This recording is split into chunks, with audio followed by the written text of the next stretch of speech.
Welcome to What's the Word? I'm your host, Jamie McFadden, and I'm so excited to have you here. This podcast is about all things wellness. Each week, we will focus on a word of the day, and I interview some of the most inspirational people I know and share that inspiration with you.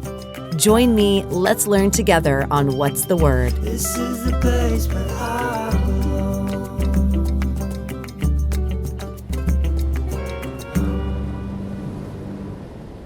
Hi, and welcome back to What's the Word? I'm your host, Jamie McFadden, and today we are going to be talking about one of my favorite, well, not always, but one of my favorite subjects, which is finances. What? And we're here with one of my favorite, I call him financial gurus, and I know he might be like, financial guides, financial advisors, Andrew Romano. He's a published author of children's books. He's also a voiceover actor on the side. What? And just overall a superhuman being with very Care Bear-like qualities. We'll get into that later. But with no further ado, I just want to welcome my dear friend, Andrew Romano. How are you doing? I'm well. How are you? It was so wonderful. And I'm so excited to have this conversation. And most importantly, I'm so excited to share your word of the day. So every guest chooses a word. And when I reached out to you, you pretty much immediately sent me the word suck, which I will tell you right now, I had to go pull 5 different definitions because, of course, the first definition I got for suck was like drinking something. But the North American definition that we got from Merriam-Webster says, be very bad, disagreeable, or disgusting. So for those of you watching and listening right now, we're going to talk about the word suck. And Andrew's going to explain what he means by suck. So first of all, I chose it. One, I like it. It's because it's a somewhat provocative word. It sounds funny to say. 2, you know way too many awesome people, and a lot of them have already taken words that I would have otherwise used. So I'm going to blame them. But actually, it's become one of my life's mantras. I was at a baseball game years ago with a former executive from ABC, and she and I were sitting at the game. And if you've ever been to a baseball game, you have plenty of time to wax philosophical on things. And we were talking about all kinds of life stuff. And she was sort of a mini mentor to me. And she said, we were talking about all kinds of stuff. And she said, Andrew, it's not supposed to suck. It's not supposed to suck. It's not supposed to suck. And I felt like Good Will Hunting, having that moment of it's not your fault. And I said, Kristen, I don't know how I'm going to use that in my life, but I'm taking that. She said, please. And it's become one of my key mantras of not that it's not going to suck, but that it's not supposed to. And for me, that means if it does suck, if life sucks or a component of my life sucks, I know that the natural state of that is not meant to. So now it's up to me to figure out, all right, how do I help make it not suck? And what about this situation is going on that sucks? And then how do I get myself out of it? So for me, it's just sort of become this, how I've been called to live out my life, to be in such a way that it's not supposed to suck and help others kind of live out the same. So you're here to help us so that we learn how to make it not suck. I love that. And I love that you tap into it. And Andrew does a great way of, and you guys will all see this if you don't already, but making things kind of light, cheeky, and fun, which is what I like when I'm talking about my finances. Otherwise, I tend to think that it does suck sometimes. So we're going to dive into that too, because you and I know, everyone that listens knows, I run a self-care brand, and everything we talk about is the 6 pillars of self-care. Finances is one of those. And you have always reminded me, finances touch every part of our life. So can you just kind of go into that a little bit and then start to expand on how can we make it not suck? Yeah.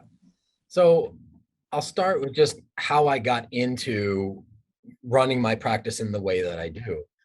And I realized, and it took a while, so hindsight being what it is, it's easier to say these things. But as I developed my practice, I started to just understand that money as a thing, as a conversation, as a tool, sucked for most people because they were so focused on money as the thing, rather than what it's, more about what money could buy rather than what money could afford them the ability to do, and things of that nature.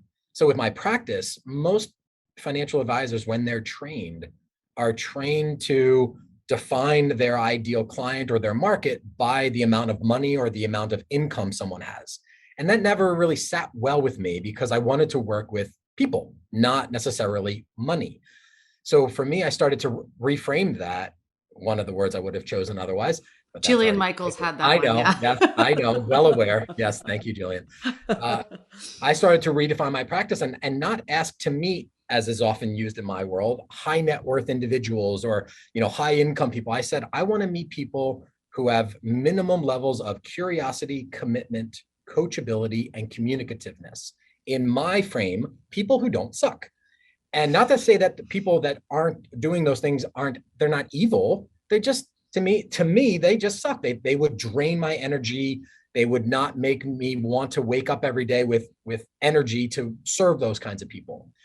And it's those kinds of people that then I started to see, well, instead of in a normal sales relationship, most people, when we're taught sales, are taught to, all right, you know what the client wants, there's the horizon, get the rope around them, and sometimes drag them kicking and screaming to help them do the right thing for them. Whereas now that I've been working with these kinds of people, I don't need that kind of rope. That rope's gone. I'm now behind them, just shepherding them to, okay, just don't walk off the cliff, don't go into the wolf den, but graze as much as you want. We're on your pace, we're on your schedule. So for me, it helps me then deliver a life and a lifestyle to people that doesn't suck because now I'm helping them define that all out. And then it starts to shift from dollar sign a bunch of numbers on some spreadsheet to then dollar sign purpose, because some people want to move over this way, some that way, some want to stop, some want to sprint. But now I'm helping people bring purpose into their money rather than just have money be that, those commercials where everyone was walking around with that big dollar sign around them, because money just then becomes ridiculously an unhealthy tool. Right. So how do you feel money and finances fits into self-care? How much time do we have? Um, so 20 minutes, let's go. yeah. So for one, there's a study that's done every year on wellness in the workplace, and the single biggest source of unwellness and distraction in the workplace is money. And people are overly consumed by it because of how our society is built now. We'll talk about that, rather than just being concerned with it. And so what happens is people sort of lose this mental momentum at work. And then they lose this money momentum, because the less productive you are in whatever job you're doing, you're going to likely earn less money doing that over time. And I don't know if you know this, but the average American works just under 9 hours a day. Do you know how productive the average American is during those 9 hours? How many hours? 3, 4? 3. Yeah. So most of us are only productive 1/3 of the time that we're at the office. And it's often because we have anxiety, depression, burnout, stress, often related to money stuff or something that then has a monetary component to it. And so for me, if we can solve that money issue, and the money issue is very rarely about the money, it's about the mindset that you have around that money. Mhm. And we can help you get more concerned rather than consumed by those things. So for me, with clients, what that means is helping them be more consumed with the stuff that matters: their personal health, their family, their God, all the stuff that they live for and wake up every day to go to the office to earn that money, to then go help them get consumed by those things and be concerned with everything else.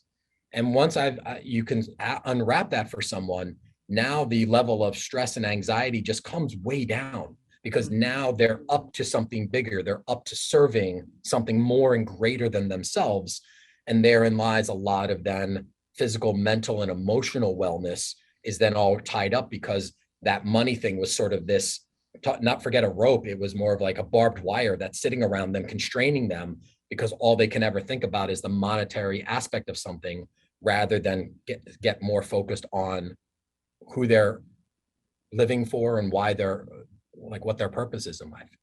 Okay, that's a great segue into my next question. Where does one start? Because what we talk about in my WAVE program is we have to figure out what is well-being. Then we bring awareness to what we're currently doing or what we want to be doing. Then we create the vision and then we execute it with energy. That's what the WAVE system is.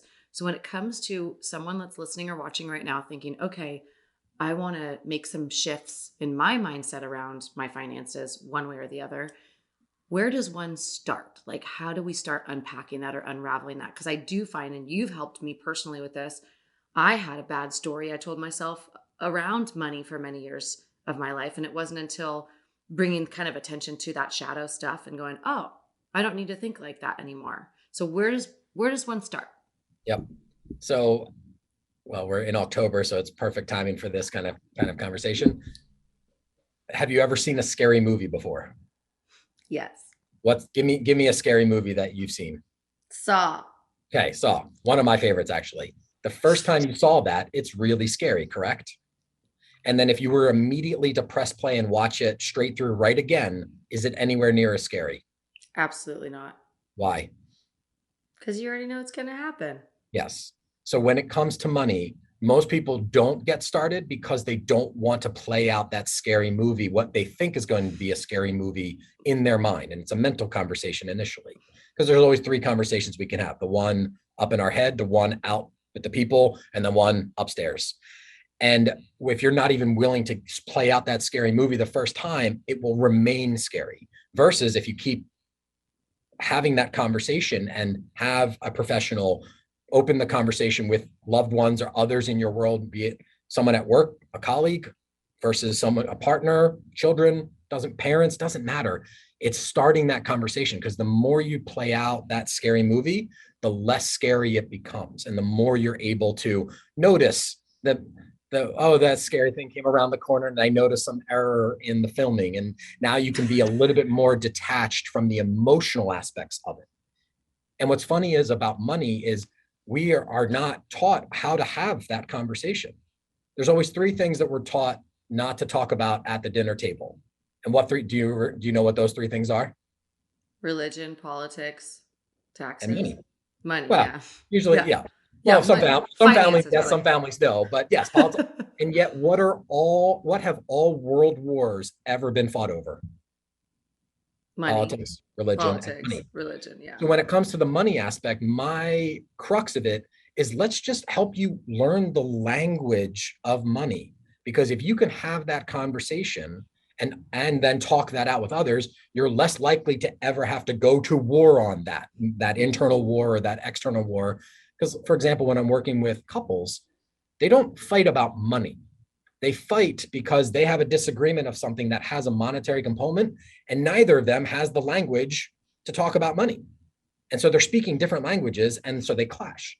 Once we can unwrap that, it's funny because most of my couple clients or my partners, business partners, they joke that I'm a therapist to them, because that's what we're unwrapping. We're just helping them dialogue about money as its own language set. So for me, it starts in that. And that language starts from just getting yourself organized, understanding where is everything, your assets, your liabilities, your cash flow, your protection vehicles, like your legal documents, your insurances, et cetera. And your cash, and for most of us, cash flow, the bulk of that. It's one of the things we never want to look at, because if you look at my cash flow sheet, there's about 4 line items for income and about 50 for expenses, because our world is built to kind of keep us in the dark with that. They want us to keep spending. If you flow through Instagram, or if anyone's watching this later on Instagram, when you scroll, every other post now is an ad. It's an ad that's targeted to separate you from your money. So our world is not built to necessarily keep us in the clean and clear and clarified with our money. It's meant to sort of keep us a bit more confused so that we keep consuming. I like a lot of C words. That's the writer in me. So for me, it starts with just getting grounded in that conversation with yourself. And whether it's a professional like me, or if you're a do-it-yourselfer, it's just getting that initial lay of the land on where is everything. And then usually working with a professional to help you sort of scorecard that and help understand, where am I at red, yellow, green in all these areas of money? And then what would it take to get me to green with all of those? And Mhm. that's obviously a function less about the money and more about the individual and what their hopes and dreams and goals are for that. Yeah. Do you think there's an element there of kind of working backwards, like looking at kind of a bigger overall picture, like you talked about the purpose, the why? You know, when you and I have sat down, we've talked about my child and the future and these other things that I want, and then have worked backward. Is that kind of does that help? Do you find people to work backwards, like think about the bigger picture and then kind of baby steps along the way? Absolutely. The way I often term it, as some of my computer science background, is we want to sort of live with that end in mind, not just begin with the end in mind, as the saying goes, but live with the end in mind. And that to me is sort of reverse engineering that future state that you want to be in, be it an income level that you want to have. And that's a coaching conversation I'll have with people, because that's often a mindset shift. You know, Mhm. if you're growing up and your family has only ever made X number of dollars, you sort of live into that and then you stop. Versus if Mhm. you open up your eyes and you start talking with friends and seeing them start to earn more, you naturally start earning more. It's like people around. It's the same thing with health. You know, Mhm. healthy people hang out with healthy people, and they have Mhm. conversations around health. Wealthy people hang around people that are having wealthy conversations, and they're building that dialogue, and they're surrounding themselves with that sort of support system and structure. So yes, but it's tough to even start that if you don't even know what kind of race you're running. Do I Mhm. need to sprint here? Do I need to run a marathon here? Both require running, but very different modes. And whether you're jumping out of the blocks or taking a paced approach, it's impossible to start if you don't even have an understanding of where you're going. And Yeah. especially with money, when we're talking the long term, the retirement type conversations, which for most of my clients that are in their 20s, 30s, or even 40s, that's such a hard thing for them to grasp. I often just point out that it's a plan that's best baked, not microwaved. And most people want to microwave that either by procrastinating, and I'll wait till I'm making more money to do that, or I'll microwave that by finding the next big investment or crypto and cross my fingers. Whereas I take more of that baked approach. Let's get the right ingredients together, put them all together, put that in the oven, close the oven door, and then stop touching it. Let it bake. Like Thanksgiving, you get the turkey in the oven, but if you keep checking on it all the time, and that's proverbial, I can tell you what that means another time from a monetary standpoint. But if you get so overly consumed by the turkey, nothing else gets made and put on the Mhm. table. So it's all about having that balance between making sure things are set up properly and what the right ingredients are to get you to that end result and reverse engineer that place you want to be. Right. Now, what would you say? Because obviously, anyone that's listening could be coming from all areas of their finances, right? So maybe someone's thinking about their investments. Maybe someone here is thinking about how the heck am I going to get out of debt? Maybe someone that's listening is like, "Ooh, I'm kind of starting this." What's kind of, what would you say is like the best for anyone? Like one thing we all should be aware of when it comes to our finances, like the secret sauce. Is there a secret sauce? If I'm going to give you one, and as with most things in life, there's certainly multiple, Right. it is the biggest reason for your success or failure with your money comes down to one thing. And if I were to tell you that there are three components to how much money you're going to have in the future: how much you save, how long you save for, and then the rates of return you get on those savings until you're going to spend them. Which of those three factors do you think most people spend most of their time on? Uh, what you're spending or what you're. Uh, the world is built to keep you focused on the conversation around rate of return. You Oh. know, you're flipping through TikTok, you're flipping through any of these social media, you're flipping through the news. It's all about, here's what this stock is now doing, here's where the next Mhm. big crypto. It's all about rate of return. And yet the average American only saves 0 to 5% of their income.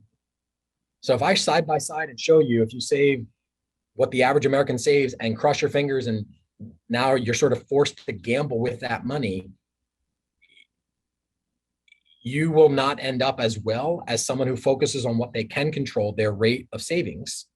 And Mhm. then even if they get sort of boring rates of return, that sort of bake in the oven approach, they will likely end up with more money than you, who crossed your fingers and tried to get $1 to turn into two, versus someone who was saving $10 to get that to turn into 12 or 13. So for me, it's helping people understand that I am not nearly as important to them in getting to their financial mecca as they are. I Mhm. can create the plan. I can help educate them on how these different financial strategies and products work. It's up to them to live into that day in and day out. Now, it's Right. incumbent upon me to educate them in a way that I'm empowering them to do that.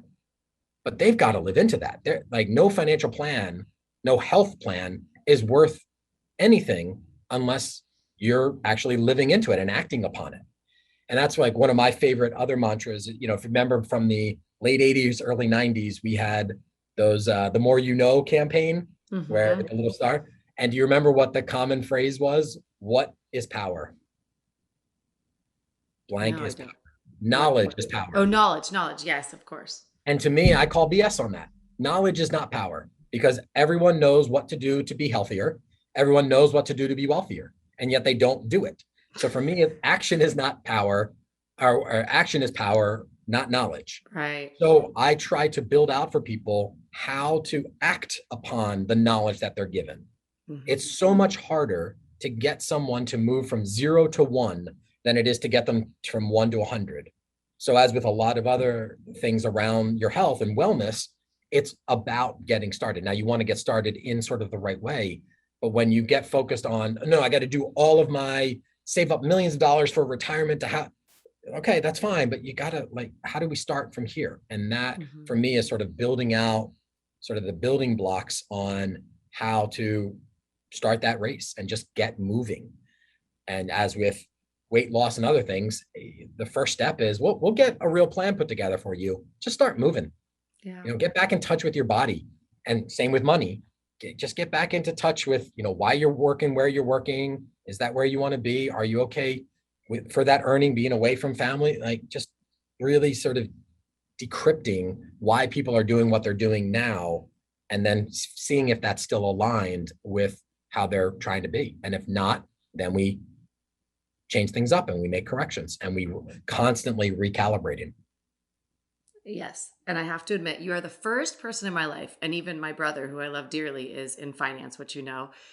You are the first person that's come into my life that I've been able to have conversations like this around money, even my own money.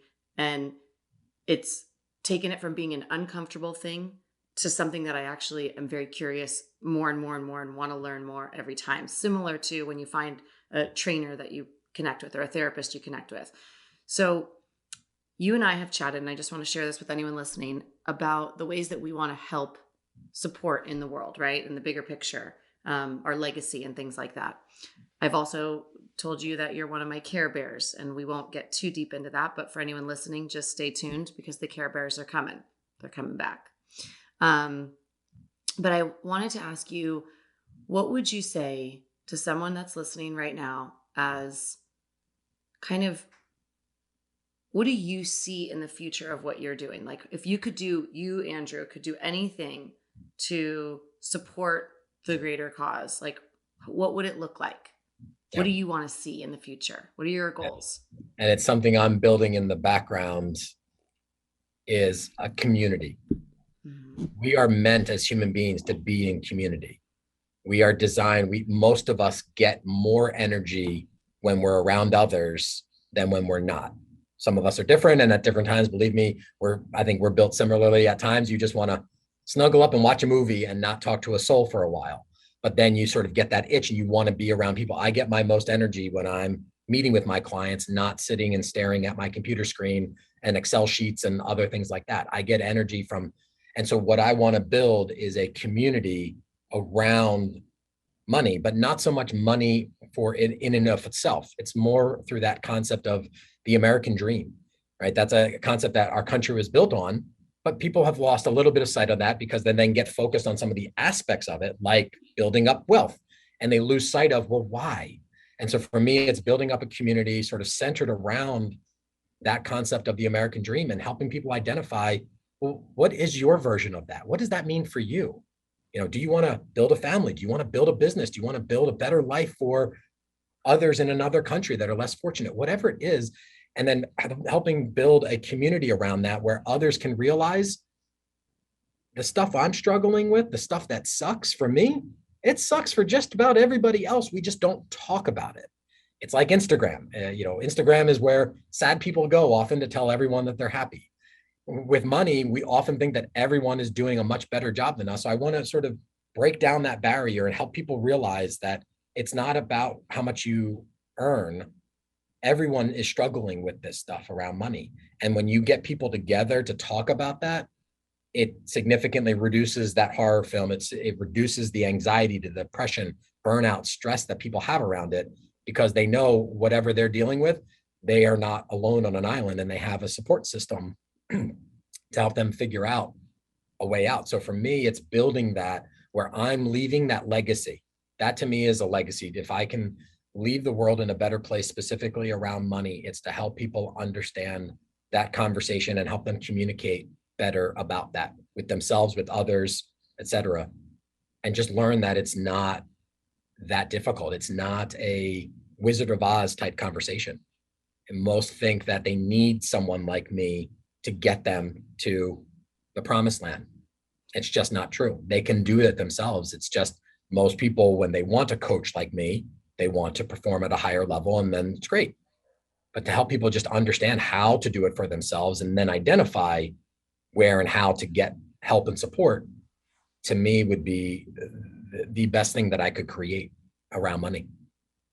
Yay, I love that. What a perfect way to sum this up with a nice little bow. And now we get to jump into the speed round. Let's do it. So, yep.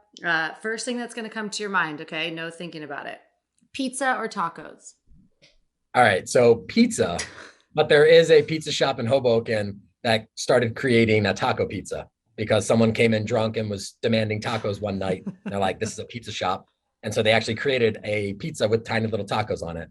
But I'll go pizza. But is that pizza taco your favorite? Taco pizza? I've actually never had it. I've seen it. I was not yet brave enough to try it. All right. You got to try that then and report back. If you had any superpower, what would it be? All right. So most would say things like flying or invisible. Just to be different, I would say my superpower would be to immediately know another person's motivations and fears and dreams, and be able to show that to another, just so that people could better understand that everyone is dealing with the same kind of stuff. And I think it would build a lot more humanity in our world when people know that everyone else is struggling. Mm-hmm. Yes. Who's your biggest inspiration? Oh man, you hit me with a hard one here.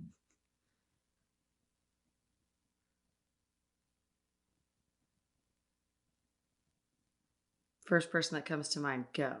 I'll go with Monsignor Gregory Ramkissoon. He's a Catholic priest who started an orphanage in Jamaica 40 some odd years ago. It's called Mustard Seed. They run orphanages in Jamaica, Nicaragua, Zimbabwe, DR, Malawi, and South Africa. South Africa. And this man has dedicated his life to caring for orphan and abandoned children in very marginalized populations. And that to me is so inspiring. He's built a community where these children are thriving, not just surviving. And I've been now 10 times visiting with the orphanages in Jamaica. That man, and he's almost in his 80s, and he has the kind of energy that you and I have, and he's well beyond his years. And he just comes at life with such a verve that I can't help but be inspired by him. Oh, I love that. Well, hopefully he can see this and hear those beautiful words. And last but not least, if you could travel anywhere right now, where would you go?